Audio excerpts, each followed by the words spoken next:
I am an agent of the Smartbluecat, created to bring amusement and delight. Hi. I should probably have recorded this when I first got home this morning about 2 o'clock. But I kind of thought the sensible person in me was saying that I should really go to bed, get some sleep. But I was really kind of buzzing at that time. Anyway, I didn't record anything, and eventually I went to bed about 8 o'clock this morning. And I've actually woken up more tired now, so this is probably going to be rubbish, but I need to say this while it's fresh in my mind. I had an absolutely fantastic day yesterday. I spent the day with Smartbluecat in Glasgow. Yeah, this Smartbluecat, the guy that made Inigo. Come here. I can't believe, one, that he met me, and two, the information he shared with me, the position, I'm astounded, the position of trust he's put me into. He told me so much about version 3, what is to come. He showed me so much. I'm blown away. I'm really blown away. First things first, Smartbluecat himself is absolutely wonderful, lovely guy. You know how when you play with Inigo, if you're really his friend, if you don't just treat Inigo like a follower, if you really get to know Inigo, how Inigo makes you, the player, feel special. Smartbluecat has got that in spades. That is in him. He's put that somehow in Inigo from himself, because the instant that I met him, he put me at my ease. I was nervous of meeting him. I was like a fanboy. I felt like the 11-year-old me getting an opportunity to see Georgie Best. Really. I mean, I asked him to meet, and I can't believe he said yes. But anyway, we met in Glasgow, and he immediately made me feel like a superstar. He made me feel so good about myself, like it was like he was sort of honoured to meet me, and it's kind of weird because it was anyway. Lovely guy. The idea was that we would go and have a quick beer in a bar, and then go on and get some lunch somewhere, so that we can sort of chat over a beer, chat over lunch, and then go somewhere really quiet, a coffee shop, to actually do an interview. Anyway, that didn't work out. Excuse me.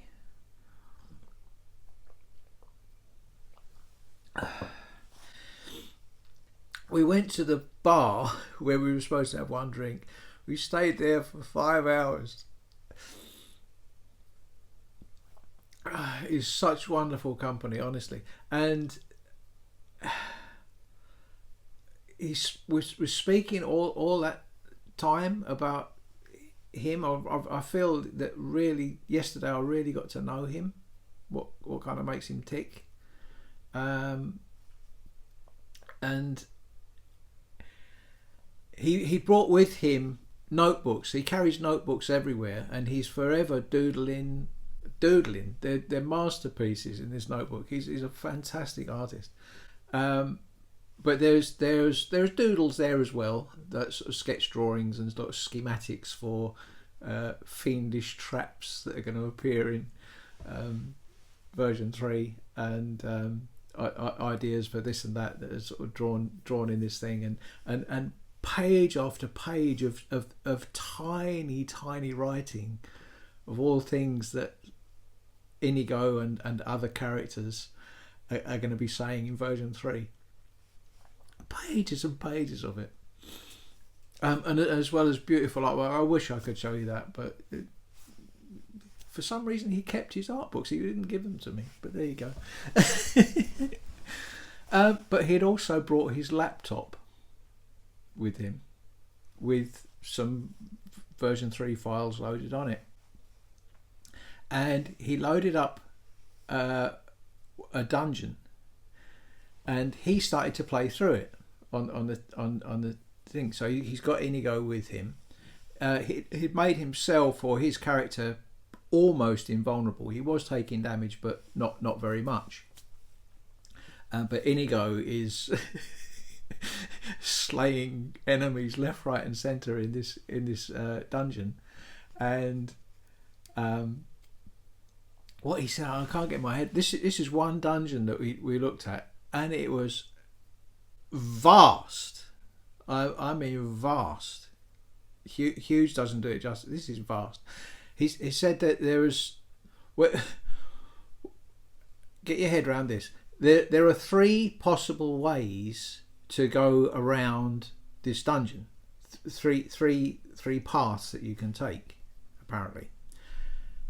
But within those 3 paths, there were 14 different ways that you could complete your objectives.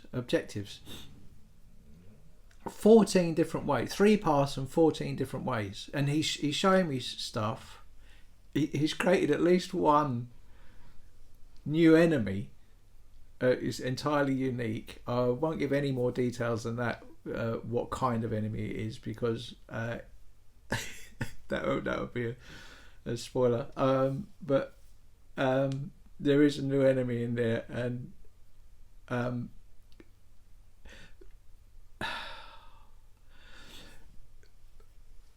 anyway, he for reasons, Smartbluecat didn't kill this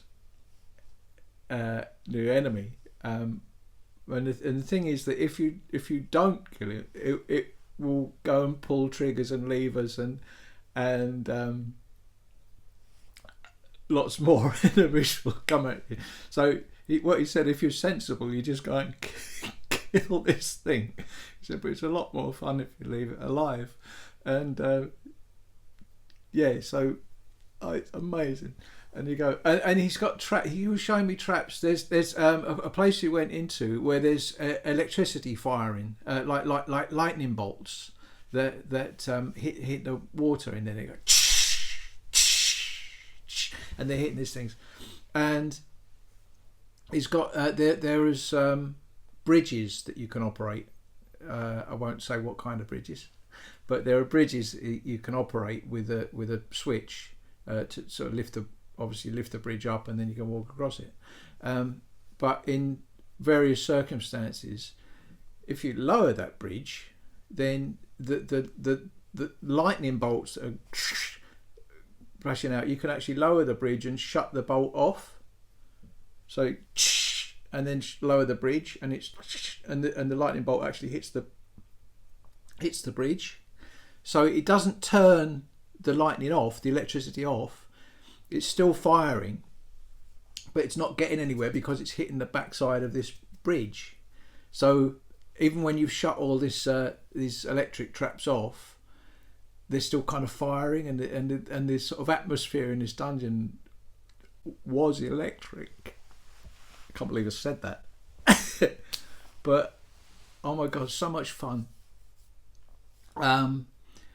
Anyway, he got to somewhere. He kept loading, and he kept pointing at things. It's like, you don't have to go this way. He said a lot of people are not going to see any of this because they're going to go a different route or whatever.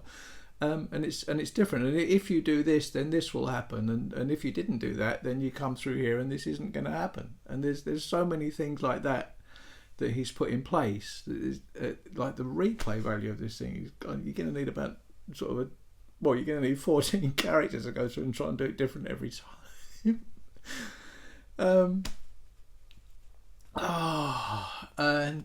Anyway, he got out of this place and got into the outside, in the open space, and he led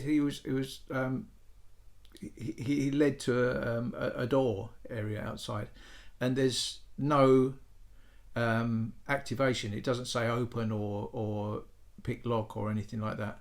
So you're immediately looking, okay, there's got to be a lever somewhere or something. And he just said to me, so he said, all you've got to do is open that door. And he sort of gave me a clue. He said, look round, look up. And he said, I'm going to go to the toilet. And he went to the toilet and he left me with a playable part of version 3 that I could play. And I'm searching around this little bit and climbed up a tower. I can't. There's no switches. I couldn't see it anywhere. And I got to the top of this thing, and I'm looking around. I think, I must have missed something. And I came back down a trapdoor. And I thought, okay, it's got to be in there. So I went in there, and the whole pool opened out again. And I'm in an indoor space, and there's a guy. There was like 5 thrones next to each other. And there's this guy sitting, the typical Jarl pose. This guy is sitting in the middle chair of this thing, and I could see out the corner of my eye that Smartbluecat's coming back as I found this guy. And he said, what have you found? And I said, I didn't manage to open the door, but I found a trapdoor. He said, oh yeah. And I said, there's a guy over there. He said, you can talk to him. And anyway, I went over there and clicked on the guy. So I got his name and whatever, clicked on him. And he said, he's going to have so much to say. And he said, I think I better have that back now. And he took it back off me. I could have played that for hours.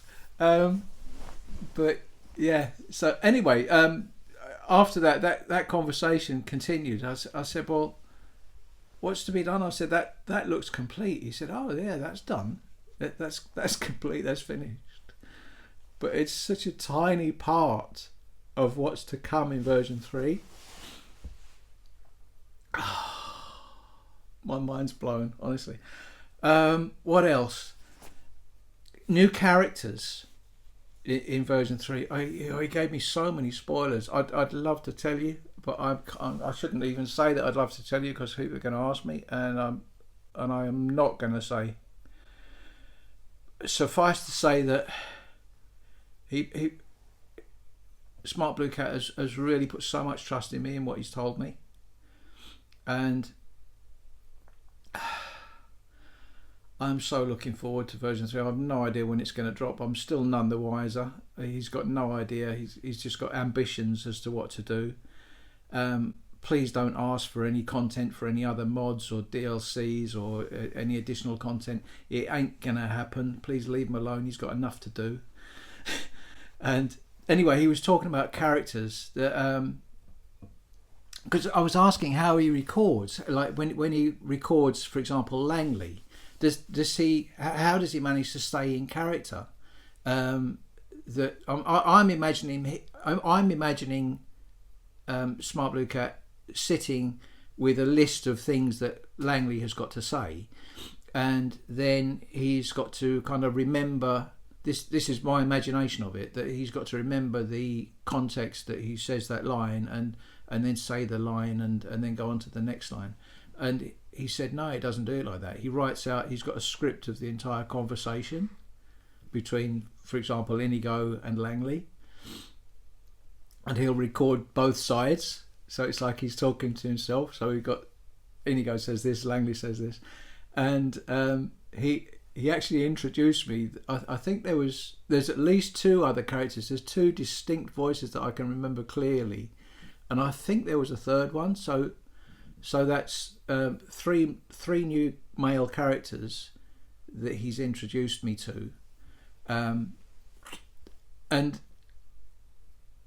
he's an amazing voice actor, because he just did a little skit of about a minute or so where he's flicking or switching between each of those characters. Langley says this and Inigo says that, and this other guy says this and this other guy says that. They're all so distinct voices. And none of them are Gary Hesketh. None of them are Smartbluecat. Where those voices keep coming from, I don't know. But it was so funny. and so brilliant, and each voice was consistent in its own right. I mean, there was clearly Langley. There's no deviation or error or what the hell was that, or it's clearly Inigo all the time. It's clearly Langley, and these other characters. Oh, I want to meet you. As talented as a voice actor as he is, he can't do the female characters. He's I think he's what, a baritone? Is he a baritone? Perhaps he'll correct me if I'm wrong on that, but he's quite a resonant, deep voice when he wants it. I'm envious of that. I'm kind of squeaky like a squeaky donk, but Mickey Mouse. Anyway, the female characters, and this is one of the things I'm really privileged in. He showed me. I actually saw these people. The pictures from them. They're completely formed. They're entirely made, and there's two major characters that he introduced me to. And one of them, he's been let down twice by a voice actor, by two different voice actors. He said one had recorded so many hundred lines and then quit, and another one, I'm pretty sure he said like 600 lines of dialogue this person had recorded and then quit. So all that work, all those files, all those sound files, they're now rubbish, junk. You can't use them. So I can only imagine how much time that has been lost. So what he's looking for now is a trusted friend, I would think, that he knows that's going to accept what they need to do and kind of go with it. The reason he said that, because I was asking why did they quit, and what he said was that they can't get their head round the fact that most of their work, most of their dialogue that they're saying is never going to be heard. And what he's saying is when it's that rare, surely it's that much more special. And I've got to agree with that. But these two voice actors that were doing the female characters, two female characters, can't go. I think he only said that one of them quit, so it's one character. But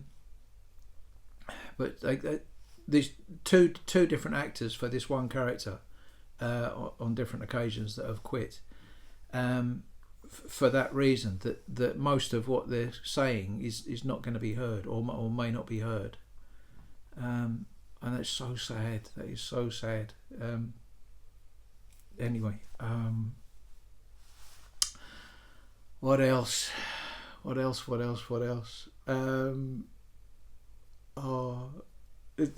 was at least two or three times. Move your way a bit. There was at least two or three times where I've asked questions, and then Gary said, "I can't believe I'm showing you this, Colin. I really can't believe I'm showing you this." And to be honest, I can't believe you showed me either. And I can't tell you about it. I can't tell you. But my God, I'm looking forward to version 3.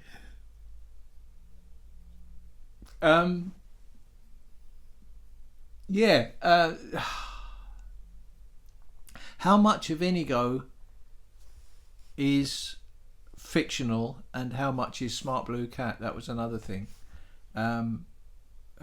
Wolf Davidson, you said that you couldn't believe that somebody could just make up some of the emotions and some of the feelings and some of the experiences that Inigo has had, and I felt that myself, that either Smartbluecat has gone through some of these feelings and emotions and experiences. Either he has personally, or somebody very close to him has experienced that, And without going into any details of what he told me, yes, there is a hell of a lot of Smartbluecat in Inigo. My God, I'm glad he put him in there, because Smartbluecat is a lovely, lovely fella. Oh God, I had such a good day yesterday. He's a lovely, lovely fella, and that is what makes Inigo great. That's what makes Inigo unique. Is because Inigo contains Gary's soul. That's my belief from my experience yesterday, from talking to Smartbluecat yesterday. I believe that he's given his soul to Inigo. My God, I'm looking forward to version 3. I'm so happy. I wish it was coming out next week. I wish I could tell you that, fellas, everybody. I wish I could tell you version 3 is coming out next week, but it ain't gonna be for a bloody long time. And there's a damn good reason why it's gonna be a long time. There's a hell of a lot of work to do. He opened up the creation kit. And he showed me in the creation kit. This is Inigo from the inside. He said, "This is what Inigo looks like inside." I can't believe what I saw. The conditions for various lines to fire. There are 2,000 lines of dialogue that Inigo says that will fire once and once only. Unique lines. If you miss them, they're gone. They will only fire once, and they're marked with a little S on the thing, so it's spoken once is what the S stood for. And 2,000 of them, and then he was showing me all the conditions for other lines to fire. There's list after list. He was scrolling through. This is all Inigo's dialogue. He's scrolling through, and it's a complete blur. It's like line after line after line after line after line after line after line of dialogue, and each one has got a condition. He speaks later about. He can tell you that himself about the Muffle-Tongue necklace, how that works, and for each of these lines of dialogue, it's all the conditions like. The day of the week, the weather conditions, what the player is wearing, what Inigo is wearing, whether they're swimming, whether this is happening. So that they will only fire on a particular. It's gone dark. It will only fire on certain days of the week and all that kind of things, and so that he doesn't repeat himself. It's amazing. It's amazing. And he's obviously had to sit there and type all that out. That would have taken years just doing that.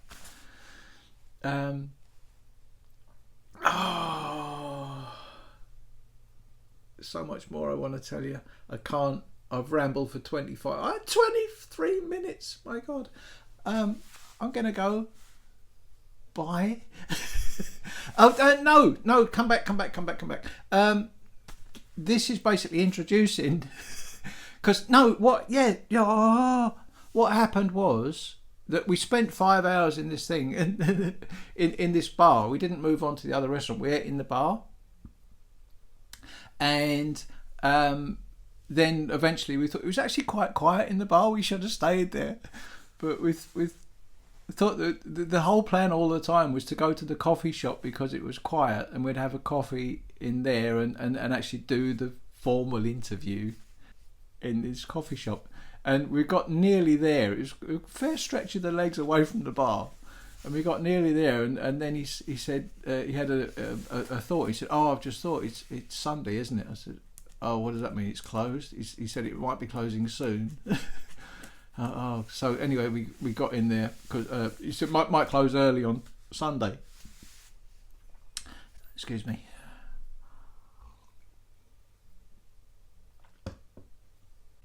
And anyway, we got there, and it was about half an hour from closing, and we found a seat, sat ourselves down, and about 10 minutes into into the interview. I suddenly, I mean, I'd felt at my ease all day, and I felt really kind of just chatty and what have you, and felt really, then the thing is, because now I'm doing this, there's nobody else here. I'm just talking to myself basically here, and that's all I've ever done. If somebody outside, if we're at a wedding or somewhere and somebody points a camera at me, I get totally self-conscious and not happy with it and what have you. And then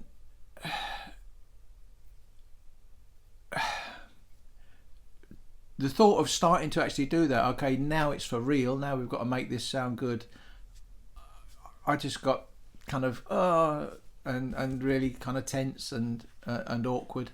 I think it was all right when it got started, but anyway, that was that. And about 10 minutes in, there was an announcement that they're closing the coffee shop in 10 minutes, and the staff all started collecting all the cups, and there's cups clattering and smashing and things, and then we got thrown out. So we'd spent like 5.5 hours chatting, not recorded a thing. Then when we finally sat down to do it, we had to rush it. Now, as I speak at the moment, I've sent Smartbluecat, because when we came out of there, he said that he didn't feel that it went very well, that he felt that he didn't do my questions justice. No, I mean it's going to be rubbish, but that's my fault. That's because I'm filming on an iPhone and all that. But he's perfect. I mean, he's must have been hoarse from speaking for that long anyway. And but to be honest, I love it. To me, it was an imperfect end to a perfect day, and as I speak now, I'm waiting for Smartbluecat to approve that audio file, and to let me know whether I can use it or not, because he suggested that we do the thing to do it again over the phone, but then that's not going to be as intimate, and you know, as it stands, we're clearly together in that coffee shop, and I kind of like it to stay that way, that it stays that way.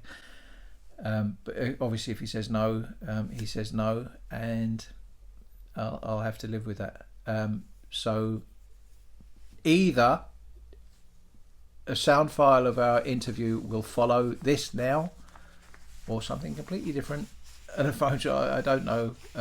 So it'll either be the actual interview that we recorded on the day, or this video will be dropping much later, and it will be a reconstruction of that interview over the phone.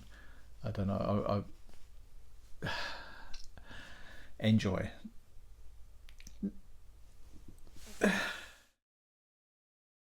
Hello, my friend. Right, I think that means we're recording right now. So Okay, good. Bingo. I have spent a really nice day with Smartbluecat. Recorded nothing. Exactly. How long we've been together? About Probably about 4 hours, 4 5 hours hours now, yeah. Not recorded a thing. So we've 4.5 come hours. we've come to a coffee shop, and going to try and put a few questions to him now. Let's start with a few easy ones, and to clear up once and for all the speculation on the symbol on Langley's robes and the trapdoor under Langley's bed. Speculation. Yeah, speculation. And yeah, so that'll do for now. So the symbol on Langley's robes and the trapdoor under his bed, what are they all about? The symbol on his robes is nothing to do with anything, although, which is going to disappoint so many people. It's nothing to do with the Mythic Dawn, it's nothing to do with in the game. It was an old symbol used by alchemists in another book series from years and years ago that no one's heard of, and I just liked the way it looked, so I did my own version of that symbol. So it's a riff on a riff on a riff. It's an improvisation on an improvisation. It just looks pretty. That's it. Yeah, nothing more to say about that really, unfortunately. I thought it looked cool. That was it. I didn't think anybody would think it was the Mythic Dawn, but everybody seems to think that he's an undercover agent for the Mythic Dawn. There was a lot of thought that it was Azura's star as well, and it's not that either. So. Yeah, it's not that either. Yeah. Sorry. Okay, Yeah. so what about the trapdoor under his bed then? The trapdoor under his bed has been there for a long time in my mind, and it's going to get used in version 3.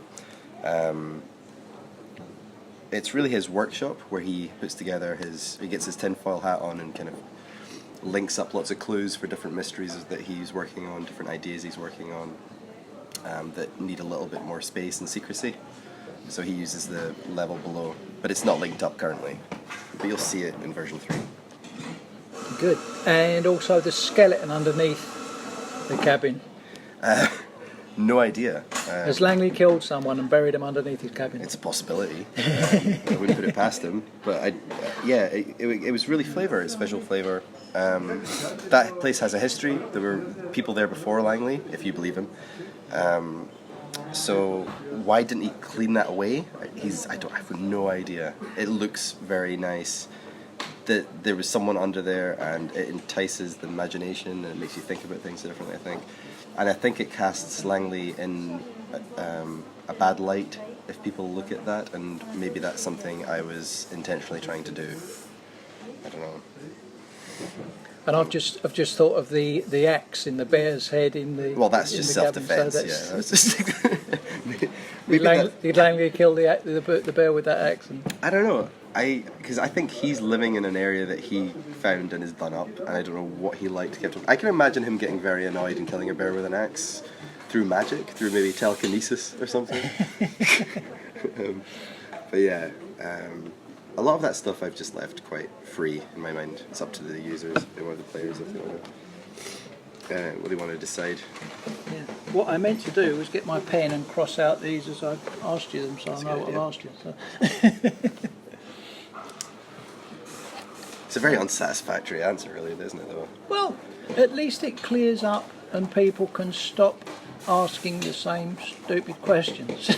Well, it's the one with the skeleton one's really interesting because I ummed and ahed about putting it in there for ages because I didn't know if people were going to read too much into it, and then I thought, well, may as well give them something. Is there a reason why a skeleton couldn't be there? And that's why I went in. And, okay, well, it'll look good if it's there. It'll make people ask more questions. It'll make people doubt motivations. It'll make people think more about the area's past, perhaps. So all that's attention. So that seems good. Okay, so the other one that people have wondered about is the ship in Inigo's cell. Is that important in any way? Yes, right from the beginning, I knew a ship would feature in a small section of Inigo's major quest, his big quest. But I knew it would feature in quite an important way. And I didn't know exactly the details of all that, but I wanted some reference to that right from the beginning. So yeah, the ship kind of references that in a strange circle. When you play through version 3, you'll suddenly realise there are things there right at the beginning that kind of hinted at what was later to come. So it's really just a little one of those asterisks is just going, oh, that's there. Interesting. Cool. What are your thoughts on people's wish lists for version 3? What everyone wants to keep seeing in version 3, particularly their expectations that there might be DLC dialogue and interaction with other mods like Legacy of the Dragonborn, which should be a small task and quite easy to fix at the flip of a switch, I should imagine. Beyond Skyrim, can you have dialogue for all of that? And maybe Khajiit speak? Yeah. I honestly think my aim isn't what users want my aim to be, what players want my aim to be with the mod, but I think got enough to be doing with Inigo's own quest? And Oh, it's tough. It's a tough one to answer. Yeah, I don't really see any of that as a priority for myself at all, and people are going to hate that. I just want to make Inigo. Yeah. I don't want to have to worry about what other people want or require or need unless it directly makes Inigo better. And I think it'd be great to have those interactions. I almost would love to put the voice pack that I've given out to a few people and let somebody who I trust create add-ons for Inigo for those areas, because I just don't have an interest in doing it. Version 3 is so big already. There's so much to never say never, but the plan was always finish version 3, then take stock, because it's going to take so long to do, and then if I'm not burnt out, I'd consider doing the DLCs, interaction with other mods and stuff. It's just I've got so much on my plate, and all I'm doing is adding content to Inigo anyway, so I'm adding new content. I would rather focus on that rather than supporting joint content at the moment, because Inigo's not finished until that's ready and done. Yeah, sorry. so it's not going to happen, people. Yeah, sorry, I don't think it is. I mean, it might. Years down the line, I might go, I'll just boot up Inigo and start doing that stuff again. But right now, I can't see beyond version 3. It won't be in version 3. So No, it won't be sure. in version 3. No way. No. I can say that I've been really privileged to get some insight into version 3, the work that's going into it. I actually got my hands to play a little bit of it through a dungeon, and I can't say too much about it because I've been sworn to secrecy, but it is absolutely huge and it looks wonderful, and I can only begin to imagine in fact I can't imagine the work that's involved in it, and to ask for anything more than we're going to get, I think is really unfair. So It's an interesting one, because I think people do quite naturally, they get fixated on, it'd be lovely to hear what Inigo would say about this thing or this thing in particular, because they happen to have just passed it or whatever. But there's so many quests in the main vanilla game, even without the DLC, that Inigo doesn't have direct lines for yet. Yeah. And it's almost arbitrary what you choose to include. Do you choose to include full Assassin's, Dark Brotherhood questline commentary? Is that better than including Dawnguard commentary? Like, it would be for some people. Yeah. I would say it's a no less valid choice. So when one is going to create a huge amount of work and cause problems with compatibility between versions and stuff, and the other one I can just do, and it'll seamlessly go, it'll carry over to all versions easily, then I want to get as much of that stuff done as first before I think about anything else. Yeah. So, sorry. Sorry again. Okay. There's hidden dialogue, which for most of us we can't access, that Inigo already has. For example, if you use console commands when doing the Mind of Madness quests and get him into the mind of Pelagius, he's got dialogue in there. And also, somebody recently gave him a cuirass that made him invisible when he sneaks, and he actually had dialogue for that, and I find that completely mind-boggling, seeing as we can't actually do that in the game. Why has he got those lines? Why has he got that dialogue? And is there any chance that he could get those, that the rest of us could have some way in the future to trigger them? Could the Inigo mod actually include a spell, or could a cuirass, or? Yeah, certainly. In certain cases, that will happen. There's always going to be lots of things that I include that are really just random ideas, and unfortunately, that's necessarily exclusionary. There's that whole idea of, when you make, there's a scene between Lydia and Inigo where Lydia believes that she's invisible. Yes. And if you turn her invisible in the middle of that scene changes. Right. So this is the one where he tells her to look down at her feet. Yes. Yeah. And if you say, are your feet still there, and you turn her invisible at that point, then the scene changes. Oh my god! Right, Yeah. but I only added that because it was about an extra half an hour's work, and I knew I could just run a check on it. I never really had to test it. It was just a simple 1 or a 0 check, and I thought, well, if anybody ever thinks to do it, then that half an hour of my time is worth it, just for that completely what moment. I think there's a few people loading up invisibility spells. So. And so there's a few things like that. Like Inigo commented on horse riding before. You know, he had a horse riding system. Wait, you just said if you make her invisible, you can't do that. Yeah, you can't do we it. could do that. But I can check if she's invisible. So if somebody, and she's talking about that. So I just figured there's probably a mod out there. if somebody console commands that Lydia is invisible in that conversation, or cast a spell at her that makes her invisible, using a cheat or whatever. Yeah. So, because it's just really, is this magic effect active? Yes. Yeah. So then I say, is this magic effect active? No. And then the original scene plays, and then I say, if it's yes, then other lines take over their conditions. It's just explode in my mind that he's got dialogue for something that can't happen in most. Oh yeah, definitely. There's loads of things like that. There you can check scale of objects as well. So you can change the scale of objects. And he'll have dialogue for that. Some of those, there are a couple of references to things like that. There's just really crazy things, because I was, at the end of a recording session, and I'd had too much coffee, and I was thinking maybe I could fit this in somewhere. I don't even know if I can do it. A lot of the time I'll record stuff at the end. This is just kind of, I'll have my set script that I'll record for the night, where it might be 60 lines or something, and then I'll muck around at the end, and I'll think, okay, I'll just do this and I'll just that. Like him humming a friend in time came out of that, because I thought that was a really nice thing to do before. That's something I actually meant to mention, and I forgot the fact it's like he's composing that song. I did a video on it. I'd heard A Friend in Time before in a previous playthrough, but not in this one.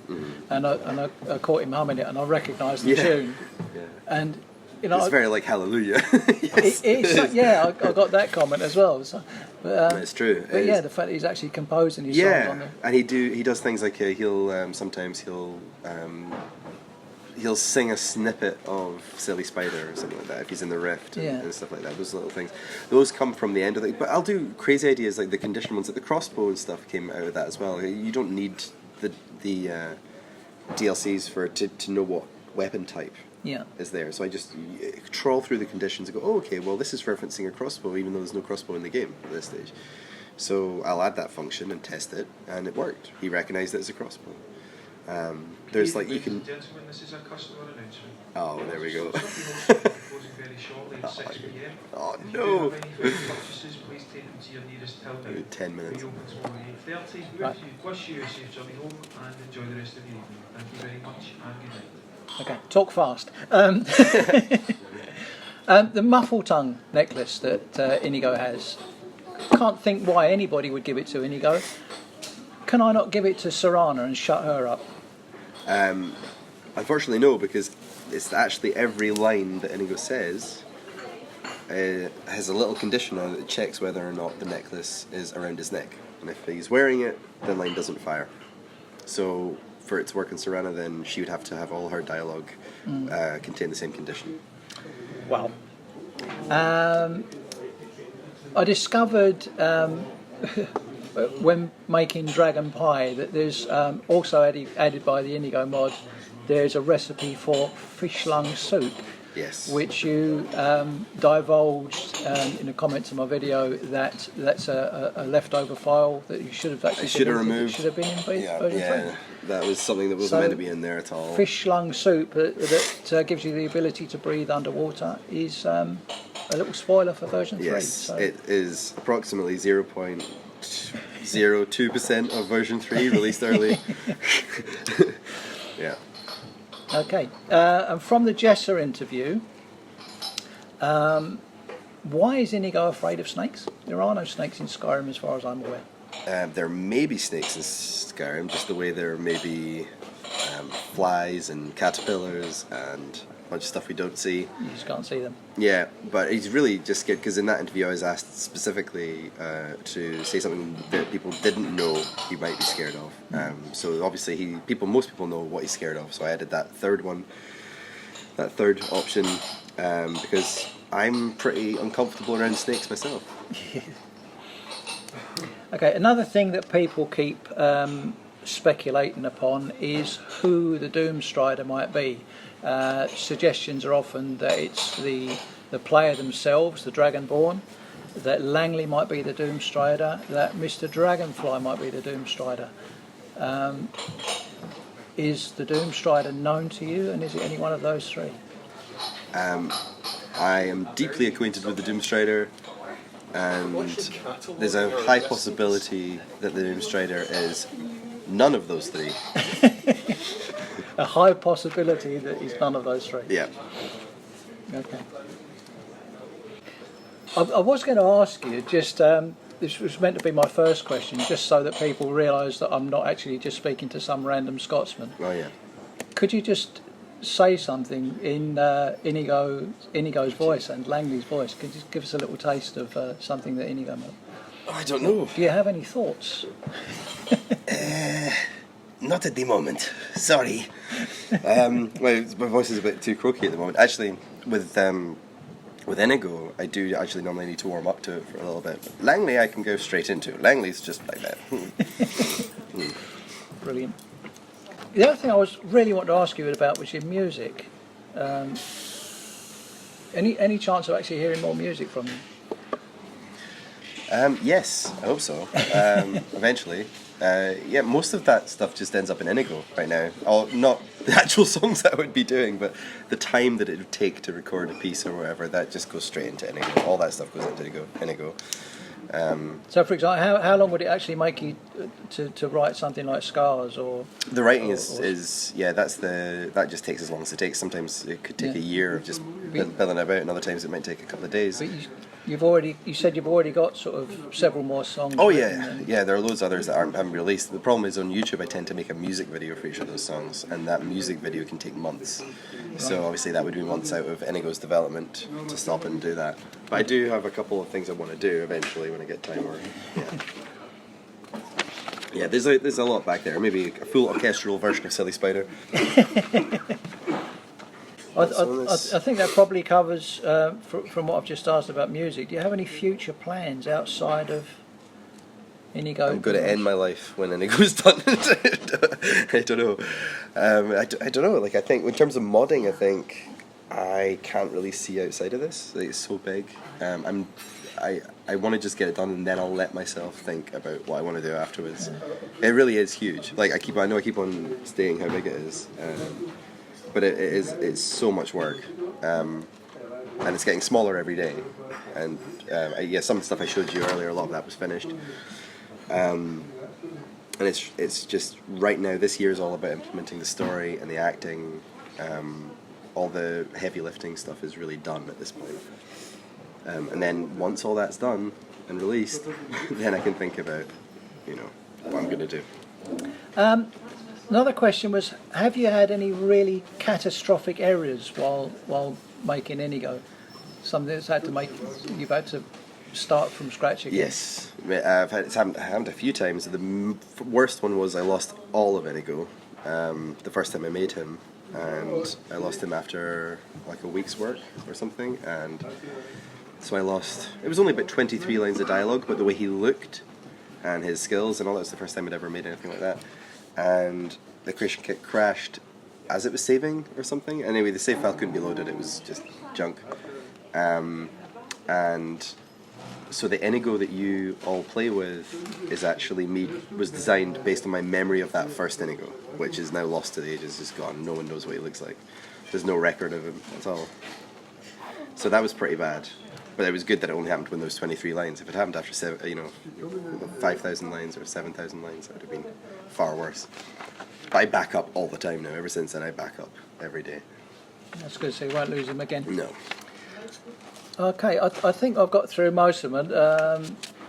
So one thing that I was asked to mention, there was a guy that just wanted to say like a special thank you to you for the work that you've done with Inigo. He was saying that he has a lot of mental issues and has struggled with suicide. And he said often when it gets really bad, he will just boot up Skyrim and take Inigo to a tavern and sit and have a chat with him, and he said that helps him through a lot of tough times. Of course. Remember, I am always here if you want to talk. No, that's amazing. That's absolutely that's the best thing that's come of my work on Inigo. I think for me, in terms of my own gratification project, that if Inigo can help anybody out there in those moments, it's the best feeling in the world. It's the best gift in the world. I'm just really glad that he felt something, and other people out there can be helped by Inigo in a little way, by him doing that. And I was in two minds whether or not to conclude a lot of those conversations, because I was very aware they could be damaging if handled incorrectly, and also that they might be too vague to really have the poignancy or the precision they'd need to be effective. So no, that's amazing, and thank you for getting in contact and letting me know. Yeah, I've really admired his honesty in actually opening up and sharing that definitely. with us. I just wanted to express actually why I wanted to meet you in the first place, why I begged you to come and share a beer. And the guy that runs the Friends of Inigo Facebook page summed it up better than I ever could in words. And I just want it on record what he said. He said, this is a guy called Wolf Davidson, and he said, with all my heart and soul, thank you for creating Inigo, for all you've put into Inigo, for all the compassion and empathy you put into him, and to express his sorrow and sadness for what you must have gone through to create such a real person in Inigo. And you've helped and warmed the souls of thousands of people you'll never meet, and you have had and do have a very positive influence on us all, and many more who will download and adventure alongside Inigo in the future. And that's exactly what I wanted to tell you as well. And I couldn't have expressed it better. That's amazing. That's absolutely. What do you say to that? That's just amazing. Absolutely amazing. Thank you. I'm so glad. I'm so happy that he's a positive influence. Far more than I think I could ever be. Inigo can go where I can't. He's far more effective in those regards. I'm so happy that is the case. It makes all the hard work worth it. Okay. Just as long as you know it's appreciated. But a lot of other questions that I got asked to put to you have already been covered, either in the Jester interview, and there'll be a link in the description to that. And if it's not covered on there, then on the website Friends of Inigo, the questions are covered on there. We should have recorded it when we were talking earlier. We should have recorded. We should have done. We should have recorded it. This is sorry. We're being thrown out. Being thrown out. So say bye bye. Thanks for listening. Bye from Inigo. Goodbye for now.